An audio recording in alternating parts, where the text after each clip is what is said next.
subax wanaagsan dhegeystayaal, halkani waa idaacadda dalsan. wararka subaxnimo aan saaka idiin haynana waxaa ugu waaweyn xildhibaan ka tirsan baarlamaanka Soomaaliya oo xalay ku geeriyooday magaalada Muqdisho. wafdi ka socda dowladda Soomaaliya oo maanta tagaya magaalada Beledweyne ee xarunta gobolka Hiiraan.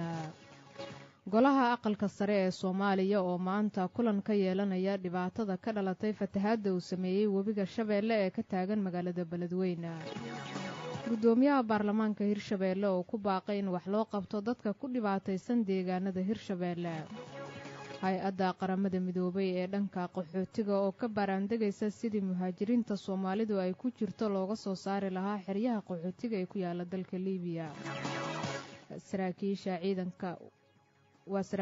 ciidanka isku dhafka ee magaalada Gaalkacyo oo sheegay inaysan niyad jabinaynin qaraxyada Al-shabaab ay la beegsanayaan saraakiishooda. gudoomiyaha xisbiga mucaaradka ee Somaliland ee wadani oo ku eedeeyay madaxweynaha maamulkaasi inay raalli ka yihiin sicir bararka ay sababtay hay-adda DP World ee ka taagan Somaliland. wararka dhanka dibadda idaacadda dalsan subaxaan idinkaga hayso waxaa ka mid ah 40 qof oo lagu dilay waqooyiga dalka Maali iyo xogayaha arrimaha dibadda Mareykanka oo ku baaqay in dalka Iiraan lagu soo rogo cunaqabateyn cusub. soo gudbinta warkan waxaa idiin sahashay shirkadda duulimaadyada caalamiga ah ee Air Djibouti. duulimaad raaxa leh iyo howlwadeenno daacad kuugu adeegi ugu hagaag Air Djibouti ka dhigo dookhaaga koobaad ee Djibouti. waa subaxnimo axada, taariikhduna waxa ay tilmaamaysaa waa 29 bisha afraad sanadka 2018. u diyaar garooba warka raadiyaha dalsan oo faahfaahsan. warka waxaa soo saaray maxamed cabdi xasan iidle, aniguna waa Firdaws Sahal. xildhibaan ka tirsan baarlamaanka federaalka ee Soomaaliya ayaa xalay waxa uu ku geeriyooday magaalada Muqdisho. faahfaahinta warkan waxaa eegaya Siciid Yuusuf Cali. allahu naxariistay. waxaa xalay magaalada caasimadda ee Muqdisho ku geeriyooday xildhibaan ka tirsan baarlamaanka federaalka ee Soomaaliya kaas oo lagu magacaabo xildhibaan Khaliif kaas oo muddooyinkii dambe ku xanuunsanayay isbitaalka Madiine ee magaalada Muqdisho. geerida xildhibaanka ayaa waxaa xaqiijiyay xildhibaano ka tirsan baarlamaanka federaalka ee Soomaaliya iyo qaar ka mid ah eheladiisa. xildhibaan Maxamuud Macali Yaxya oo ka mid ah xildhibaanada baarlamaanka federaalka ee Soomaaliya ahna musharax u taagan xilka gudoomiyaha golaha shacabka ayaa sheegay warbaahinta in xildhibaanka muddooyinkii dambe uu ku xanuunsanayay isbitaalka Madiine ee magaalada Muqdisho, isagoona sheegay in xalayta uu halkaasi ku geeriyooday. inna lillahi wa inna ilayhi raajicuun. waxaan halkan tacsiyo tiiraanyo ugu dirayaa dhammaan ummadda Soomaaliyeed meel walba ay joogaan. mid gaar ah waxaan u dirayaa golaha baarlamaanka Soomaaliyeed labadiisa gole, aqalka sare ee golaha shacabka iyo eheladii uu ka geeriyooday marxuum Khaliif Cabdullaahi Khaliif Duuray oo runtii geeri naxdin leh nagu ahayd. muddo dheer waxaan ursanaa xanuunkiisana wuxuu badnaa, marna wadnaha laga qabtay intaan ka ogahay, marna waxaa ku dhacay stroke oo dhinacbaa eber noqday. runtii diin badan la saaray intuu roonadihiintii meelaha aaday lagu soo tabiibay. markuu soo noqdayna wuxuu ahaa nin caafimaadkiisa raaci ma ahayn, marka bukaan socdu ahaa waayahan dambe. xildhibaan Khaliif Sheekh Cabdullaahi Khaliif Duray ayaa waxaa lagu aasayaa maanta magaalada caasimadda ee Muqdisho, iyadoona aaskaasi ay ka qayb geli doonaan sida ay sheegayaan xildhibaanada, mas-uuliyiin ka tirsan dowladda iyo xildhibaanada baarlamaanka federaalka ee Soomaaliya. waad mahadsantahay Siciid. golaha aqalka sare ee Soomaaliya ayaa maanta waxa ay kulan ka yeelanayaan dhibaatada ka dhalatay fatahaadda uu sameeyey webiga Shabeelle. dhinaca kalena wafdi ka socda dowladda Soomaaliya ayaa maanta waxa ay ku wajahan yihiin magaalada Beledweyne ee xarunta gobolka Hiiraan. wararkan waxaa soo koobaya waryaheena Maxamed Iidle Cabdi Xasan. xukuumadda Soomaaliya ayaa shalay oo sabti ahayd ku dhawaaqday in dowladda Soomaaliya oo kaashanaysa qaybaha kala duwan ee bulshada Soomaalida ay gurmad heer qaran ay ka fulinayso deegaanada maamulka Hirshabeelle, gaar ahaan magaalada Beledweyne oo dadka ku nool ay aad u saameysay dhibaatada ka dhalatay fatahaadda uu sameeyey webiga Shabeelle. wafdigan oo ka kooban 22 xubnood ayaa waxaa madax u ah ra'iisul wasaare ku-xigeenka xukuumadda dalka Mahdi Maxamed Guuleed, waxaana ka mid ah qaybaha kala duwan ee bulshada sida culamaa udiin xildhibaano iyo senatare ka tirsan baarlamaanka labada aqal ee baarlamaanka soomaaliya waxaana shaqada ay qabanayaan ay tahay in dowladda ay wakiil uga noqdaan samata bixinta bulshada beledweyn wafdigan ayaa lagu wadaa in maanta oo axada xubno ka socda ay tagaan magaalada beledweyn ee gobolka hiiraan islamarkaana ay soo indhindheeyaan xaaladda ay ku jiraan dadka ku nool magaalada iyo sidoo kale dadkii ka barakacay magaalada beledweyn oo hadda maciinsanaya deegaanka ceel jaalle ee duleedka magaalada beledweyn xaaladda dadka ayaa aada u liidataa sida ay soo warinayaan dadka ku nool magaalada beledweyn dhinaca kale guddiga arrimaha bulshada ee golaha aqalka sare ee soomaaliya ayaa dhankooda ka hadlay xaaladda magaalada ka jirta ee ka dhalatay fatahaadda webiga guddoomiyaha guddiga arrimaha bulshada ee aqalka sare ee soomaaliya senator axmed macalin cumar nadiir oo la hadlay idaacadda dalsan ayaa waxa uu sheegay in ka guddi ahaan ay diyaar u yihiin kaalintoodana ay ka qaadanayaan gurmadka loo sameynayo bulshada magaalada beledweyn maantana kulanka golaha aqalka sare ay ku yeelanayaan xaruntooda uu ajendaha ugu jiro arrinta ka taagan beledweyn ee ka dhalatay fatahaadda webiga shabeelle runtii waxaa meeshaas ka dhacay ay daadadku u geysteen bini aadankii meesha degana aad iyo aad baan uga xunnahay waanan la tiiraanyoonaynaa haddaan nahay guddigii arrimaha bulshada ee aqalka sare runtiina waan ka xunnahay haddii la yidhahdona haddana waan u sheegaynaa in dadkaasi loo gurmado oo masaakiinta ee banaanka daadsan ee dhibaatada ay haysato xag caafimaad iyo xag hay-adaha caafimaadka wasaaradda caafimaadka inay iyo dhammaan hay-adaha internationalka iyo kuwa localka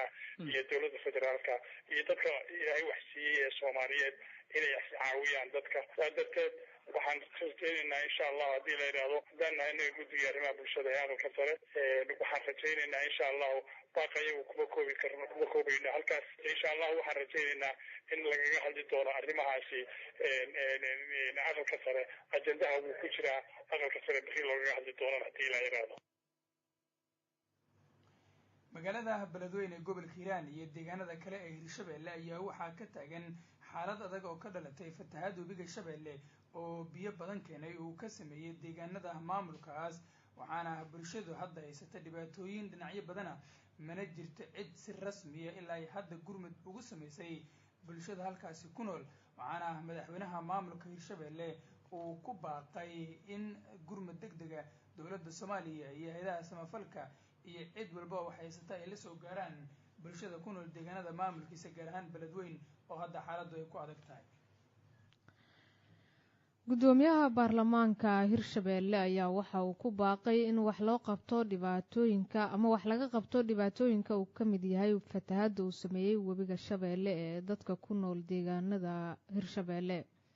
xasan cabdulaahi cabdulle ayaa warkan jawaar ka soo diray fatahaadda webiga shabeelle uu samaynayo ayaa sii laba jibaarantay marka loo eega karkaarada uu jabsaday magaalooyinka beledweyne iyo jowhar oo kale ah caasimadda hirshabeelle iyo xarunta ganacsiga ee maamulka magaalada jowhar marka la eego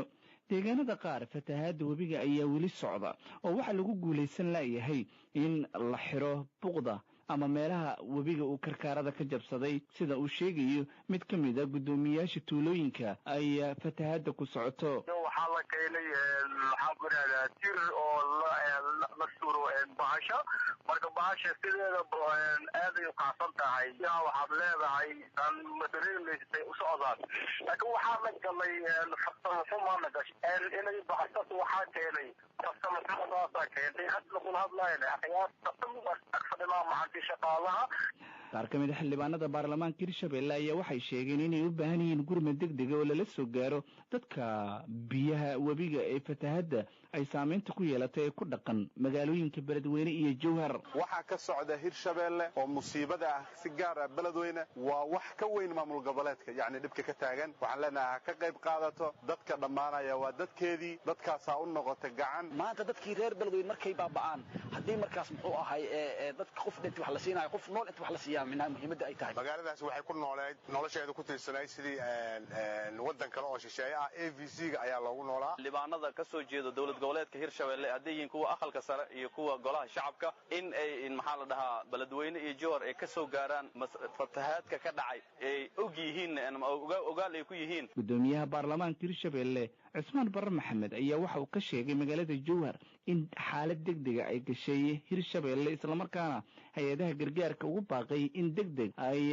gurmud wax ku oola ula soo gaaraan dadka ay dhibaatada saamaysay inay hirshabeelle la soo gaaraan gargaar bani aadanimo oo degdeg ah cid kasta oo muxuu ahaay ka xanuunsanaysa ama doonaysa inay badbaadiso naf bani aadam waxaan codsanaynaa hirshabeelle in la soo gaaro kaalmo degdeg ah waxaa kaloo codsanayaa hirshabeelle inay isku kaalmeeyaan haddii tahay baarlamaan haddii tahay dawlad qof kasta wuxuu bixin karaa inuu bixiyo nafteena iyo maalkeena inaan ku deeqno dadka yacni baaba'ay ay biyaha qaadeen hantidoodii inaan u gargaarno oo aan u samayno gurmad degdeg ah si kastaba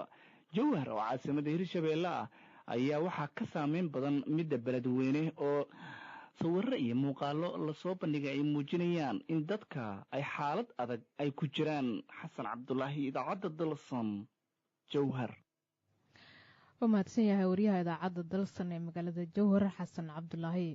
saraakiisha ciidanka isku dhafka ah ee gobolka mudug waxa ay sheegeen inaysan ku niyad jabi doonin qaraxyada al-shabaab ay la beegsanayaan saraakiishooda kadib markii shalay sarkaalkii ugu sarreeyey ciidanka isku dhafka uu ku dhintay weerar ismiidaamina oo ka dhacay waqooyiga gaalkacyo. axmed maxamed baaraaf oo ka tirsan saraakiishaasi oo la hadlay dalsan waxa uu sheegay inay sii wadanayaan howlaha ciidanka isku dhafka ah ee gobolka mudug. howl maalmeedkayaga iyo shaqadayada iyo waxaan shacabka u qabanay iyo waxaan soomaaliya u qabanay iyo waxaan qaranka u qabanaynana midna ka dibdhici mayno. sidii aan u wadnay waan ka sii dardargelinaa aan u gelaynaa shaqooyinkayaga. ciddii qof islaam ah oo ay ka gardaran tahay ku dishana aakhare iyo adduunkaba ayada haddii ilaahay guuroon yahay waxun dhaxlaysa. laakiin annaga waxaa noo ballana untuutaha u gashannay oo caalanka soomaaliya aan u gashannay inaan haddii ilaahay guuroon yahay dalkayaga iyo dadkayaga iyo ummaddayadaba badbaadinno, cadowga gudaha iyo kan dibaddaba inaan ka badbaadinno yaa noo ballana. ayada ku argagixi mayno. horay baan u dhiman jirnay ilaa iyo 77 iyo waqtiga inta ka dhexle haddaan u dhimanaynaa. waxaan u taagannahay inaan waxna nala ku argagixin karin. qof walbaba ajirsiisa shugay dad islaama oo diin lana nahay. axmed maxamed baaraaf oo ka tirsan saraakiisha isku dhafka ah ee ku sugan gobolka mudug ayuu kaasi ahaa. gudoomiyaha xisbiga mucaaradka ee somalilan ayaa waxa ugu baaqay waxa uu madaxweynaha maamulkaasi ku eedeeyey inay raalli ka yihiin sicir bararka ka jira somalilan taasi oo horsaaday ayuu yiri shirkadda DB Wall ee dhowaan somalilan laga joojiyey howlaheeda shaqo. warkaas dhegeystayaal dib ayaan ugu soo laaban doonaa. hay-adda qaramada midoobay ee u qaabilsan dhinaca qaxootiga ee UNHCR waxay sheegtay inay ka baaraandegayso sidii qaxootiga muhaajiriinta ah ee ku sugan dalka Liibiya oo ay Soomaalidu ka mid tahay xeryaha si looga soo saari lahaa. Suleymaan Xaaji Axmed Raage ayaa faahfaahinaya warkan. hay-adda qaramada midoobay u qaabilsan arrimaha qaxootiga ee UNHCR waxay walaac xoogan ka muujisay xaaladda aadmeynimo oo ay ku sugan yihiin 800 oo qaxooti iyo muhaajiriin ku xiran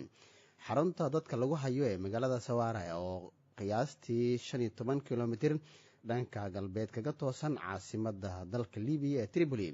saraakiil ka socotay hay-adda UNHCR iyo IMC ayaa la sheegay in ay bishan 25keedii boqdeen xaruntaas iyadoo qaxootiga u fidiyey taageero caafimaad una qaybiyey qalab ay cunto ku jirin. hadal ka soo baxay hay-adda UNHCR ayaa lagu sheegay inay dowladda Liibiya kala shaqaynayaan sidii qaxootiga Soomaalida, Suudaan iyo Eritrea looga soo saari lahaa xarunta qaxootiga lagu hayo ee magaalada Sawaara. qaxootigaas ayaa la filayaa in diyaarado lagu soo daabulo maadaama ay halis xoogan ka jirto jidka isku xira Sawaara iyo caasimadda dalkaasi ee Tripoli. aad maasantahay Raage. warka subaxnimo idaacadda dalsan ayaad weli la socotaan. markaan waxaan eegaynaa xubnihii joogtada oo ahaa warkeena wararka ciyaaraha kulamadii la dheelay iyo sidoo kale ciyaaraha galabta laga ciyaari doono horyaalada kala duwan. waxaa inoo soo jeedinaya waryaheena maxamed qalfa. waayahay waad mahadsan tahay fardowsa galabta waxaa jira kulan weyn oo si weyn ay soomaalida ay u sugayso waxaa ciyaari doona xulka qaranka 17 sano jirada soomaaliya iyagoo wadanka tanzania kula ciyaari doona wadanka burundi ciyaartan waa mid adag waa mid finaal ahi oo ay koobka bariga iyo bartamaha africa labadan xul ay finaalkiisa isla yimideen koobkaasi haddaba ama ciyaartaasi waxay tahay mid aada u xamaasad badan waxaana inta badan ka hadlaya dadka kala duwan ee shacbiga soomaaliyeed kuwaasoo aada u taageeraya ciyaartooyda soomaaliyeed waxayna doonayaan in ay haddaba koobka ay kasoo dejiyaan magaalada caasimadda ee muqdisho wax walba oo ku saabsan ciyaartaas iyo haddaba mas-uuliyiinta ciyaartaas ka hadashay dhegeystayaasha barnaamijka xulashada ciyaaraha ayaa ugu falaqeyn doonaa xale waxaa la ciyaaray kulamo ka tirsan horyaalka premier leaga dalka ingiriiska iyo horyaalada kale horyaalka ee premier leaga dalka ingiriiska waxaa ciyaartay kooxda kubadda cagta ee liverpool eber iyo eber stoke city ayay la gashay kooxda chelsea swansea city iyo hal gool iyo waxbay ay ku garaacday ciyaaraha caawa jira manchester waa city iyo sidoo kale west ham united ciyaar adag ayay ciyaari doonaan manchester united iyo arsenal ayaa ah kulankii sida weyn loo sugayo ee caawa 12 iyo bar ama 6 maqribnimo iyo 30 daqiiqo soo geli doona horyaalada kale serie dalka talyaaniga 2 kulan laga ciyaaray Juventus iyo Inter Milan ayaa u adkaa 3-2 kooxda Juventus ayaa ku adkaatay caawa ciyaaraha adag waxaa qayb ka ah Napolitano xilli ciyaar doona Fiorentina sidoo kale Turin iyo Lazio ayaa foodis gelin doona AC Milan oo bariyahan guuldaral dhaceysana Bologna ayaa la ciyaar doonta horyaalka liigaha dalka Spain kooxda kubadda cagta ee Real Madrid ayaa dirqi kaga fakatay kooxda kubadda cagta ee Leganes oo ku ciyaaraysa 10 ciyaartooy kadib markii calaamada guduudan ay qaateen 2 gool iyo gool ayay Real Madrid ay ku adkaatay iyadoo ciyaartooyda inta badan sanadii sidaan uu keedka u dhigay kulanka adag ee la sugayo waa Barcelona iyo Deportivo La Coruña fardiis aad baad mahadsan tahay maxamed deeq alfa markan waxaan eegaynaa waryaheena Maryan Cali Nuur dhaqaalaha maxaa ku soo kordhay Maryan waad mahadsantahay fardoosa dhaqaalaha sarifka wax isbedela kuma imaan maalmihii lasoo dhaafay iyo maanta 2,330 qabashada 2,350 waa bixinta loorka sokora waa $23 halka marka hore uu ka marayay $24 iyo barburka waa $19 halka marka hore uu ka marayay $21 bariiska waa $26 wax isbedela kuma imaan saliid ayaa isbedel aad u ballaaran ku yimid markii la iibinayay maalmihii lasoo dhaafay $240 maanta waxaa la iibinayaa $210 jirgaanka waa $19 caanaha ankar kartoonkooda waaweyn waa $95 xilwa waa $83 bahjo waa $87 galeyda loorka waa 800 kun oo shilinka Soomaaliga halka maalmihii lasoo dhaafay ay ka maraysay 850 masagada waa 320 kun oo shilinka Soomaaliga ah halka maalmihii lasoo dhaafay ay maraysay 350 qamadiga waa 700 digirta waa 900 halka maalmihii lasoo dhaafay ay ka maraysay milyan iyo 100 salbukadana waa 900 dhammaan suuqyada magaalada Muqdisho saako ay wada shaqeynayaan fardoos xubinta ganacsiga waa eeginta Maryan Cali Nuur aad ayay u mahadsan tahay iminkana waxaan eegaynaa wararka dibadda ugu waaweyn idaacadda dalsan ee subaxan idiin hayso 40 qof ayaa waxaa lagu dilay waqooyiga dalka Maali kooxaha hubeysan ayaa la sheegay in ay 2 weerar ka geysteen gobolka Menaka ee dalkaasi waxayna dileen 40 qof oo badankooda ay dhalinyaro ahaayeen gudoomiyaha gobolka Menaka Daawud Meyga ayaa u sheegay wakaalada wararka Reuters in weeraradaasi ay ka dhaceen tuulooyinka awakaasa iyo sidoo kale Andarbojan oo ku yaala dhulka lama degaanka ee dalka Maali kooxaha jihadiistayaasha ayaa la tuhunsan yahay inay ka dambeeyeen weerarkaasi sida ay sheegeen xildhibaan deegaanka iyo sidoo kale duqa magaaladu ugu dambeyntiina xogayaha arrimaha dibadda Mareykanka ayaa ku baaqay in Iiraan lagu soo rogo cunaqabateyn cusub Mike Pompeo ayaa hadalkaasi waxa uu ka sheegay dalka Sacuudi Carabiya oo haatan uu booqanayo waxa uu kaloo xusay in madaxda dalka Sacuudiga ay kala tashanayaan qorshaha cunaqabateynta cusub ee Iiraan xogayaha arrimaha dibadda Mareykanka oo dhowr maalmood ka hor loo magacaabay xilkaasi ayaa la filayaa inuu maanta la kulmo boqorka Sacuudiga Salmaan bin Cabdilcasiis iyo sidoo kale dhaxal sugaha Maxamed bin Salmaan dhinaca kale waxaa la filayaa inuu booqasho ku tago dalka Israa'iil iyo sidoo kale Urdun isagoona madaxda dalkaasi kala hadli doona xaaladihii ugu dambeeyay ee bariga dhexe iyo sidoo kale qatarta dalka Iiraan warkii subaxnimo idaacadda dalsan idinkaga imaanaya ayaa dhageystayaal inta ay noogu dhamaaday cidii wararkeena ay seegaan dib waxay uga heli karaan radio dalsan.com